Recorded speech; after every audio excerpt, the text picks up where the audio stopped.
இது வெறும் red card தான். ஆனா வாழ்க்கையில இந்த நொடி தான் சிலர் இத முடிவுன்னு நினைப்பாங்க. சிலர் இத அவமானம்னு நினைப்பாங்க. சில பேரு அவ்வளோதான் வாழ்க்கையே முடிஞ்சு போச்சு. வாழ்க்கையில வர ஒவ்வொரு ரெட் கார்டுக்கும் 3 சாய்ஸஸ் இருக்குங்க.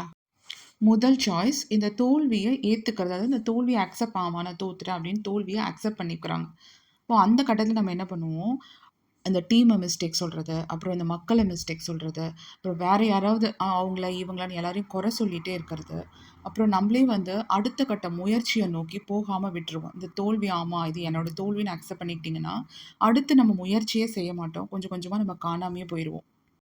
2வது சாய்ஸ் இந்த டைம உங்களோட டர்னிங் பாயிண்ட்டா எடுத்துக்கிறது. இந்த நேரத்துல நின்னு நிதானமா யோசிக்கிறது.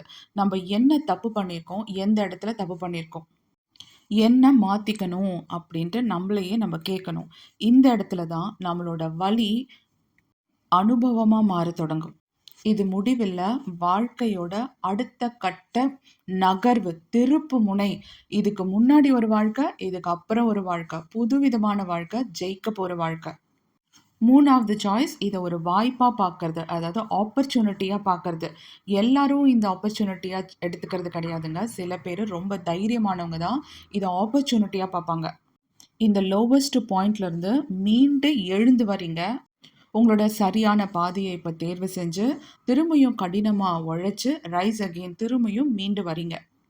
ஒரு ரெட் கார்ட் அதாவது வாழ்க்கையில நான் சொல்றது நமக்கு கூட நிறைய இடத்துல ஒரு லோயஸ்ட் பாயிண்ட் வரும். அதாவது நம்ம ரொம்ப பிரேக் ஆகி நிக்கிற பாயிண்ட். அதுதான் ரெட் கார்டு நம்ம சிம்பலைஸ் பண்ணிக்கலாம்.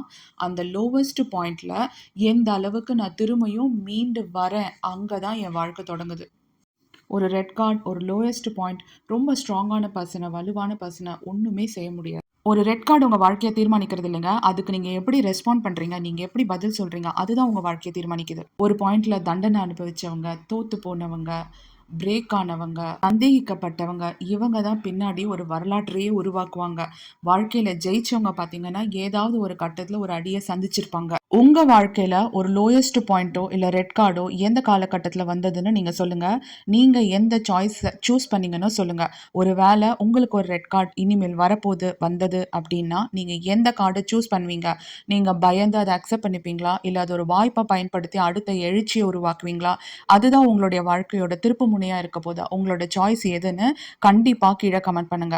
ஒருவேளை உங்களோட லோயஸ்ட் பாயிண்ட்ட நீங்க ஏற்கனவே கிராஸ் பண்ணியிருந்தீங்கன்னா, உங்களுக்கு அது எந்த பீரியட்ல, அதாவது எந்த ஏஜ் பீரியட்ல அந்த அந்த விஷயத்த நீங்க கிராஸ் பண்ணீங்கன்னுட்டு கண்டிப்பா கீழ கமெண்ட் பண்ணுங்க. வீடியோ புடிச்சிருந்தா மறக்காம லைக் பண்ணி, சப்ஸ்கிரைப் பண்ணி உங்க ஃப்ரெண்ட்ஸ்க்கும் ஷேர் பண்ணுங்க.